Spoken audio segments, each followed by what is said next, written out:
Right, so as Gloria mentioned, I forget way back when, the Parking and Transit Group, we actually walked from Dyer Street all the way to Court Street, and we measured every opportunity where we thought bike racks or bike parking could go. Documented them all, and then Rick from the bike committee was super helpful in actually kind of finding the low-hanging fruit that we could present to the Board of Selectmen on November 10th to see if we could add, I think this potentially adds 140 additional bike parking spots right now. 46. So we found... It's a little bit of a moving target, but it's not right. Yeah, so this was, I mean, we found, I think the total that we found complete with private property and right-of-ways would have been 400 spots.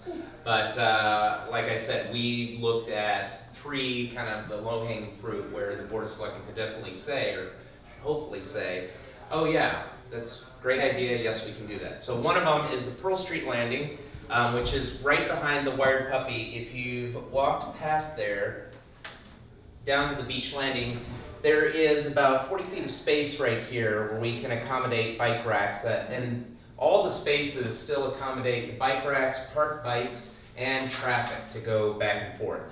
Obviously this is not a traffic lane, so we were able to, I think, stick in about 40 feet worth of bike parking here.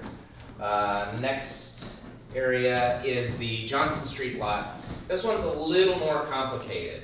What we found is that if we actually move the cars about 8 feet into the parking lot, we can accommodate racks here. I think this is 90 feet. I don't have my notes with me. It's 66 total parking spaces. So that's awesome.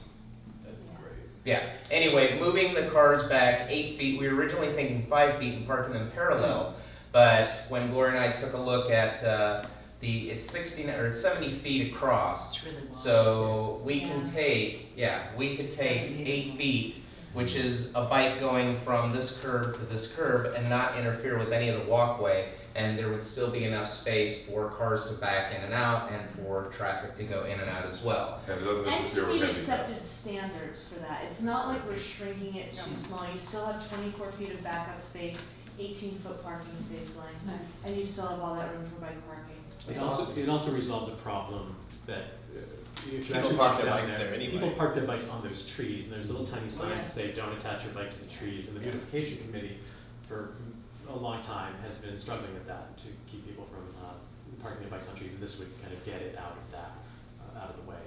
So, and we did it on this side as opposed to the other, because the other would actually block the landing. Yep. So that's why we did this. Right. Next, we've got Court Street Landing, which I'm sure everybody knows that when you're walking down the street to Bubala's, people find very creative ways to just stack bikes. I mean, you can see they're kind of hanging up on the railing here.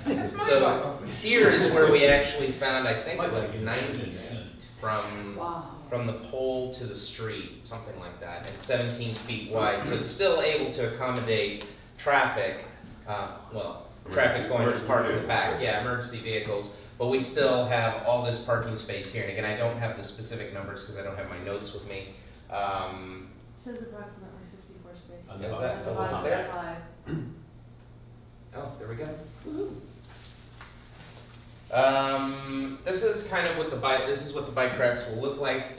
This is what is right now in front of the Provincetown Library. These are semi-permanent, so we can drill them down to hold them in place, but then at the end of the season, if DPW needs, they can take them up if they need to store snow or plow or whatever. However, you can also obviously store snow on top of them, so it's really up to the discretion of the DPW. But this is what has been found in other municipalities to be saves the most amount of space, and you get the maximum amount of parking spaces out of it. We would also propose to have signs designating where these parking spots are, so when you're riding down Commercial Street, you might not see, for example, like the Pearl Street Landing, signs would designate where to park. And I think that's it for us. Right now I think we're asking the Board of Selectmen for these 3 projects, it's around $14,000.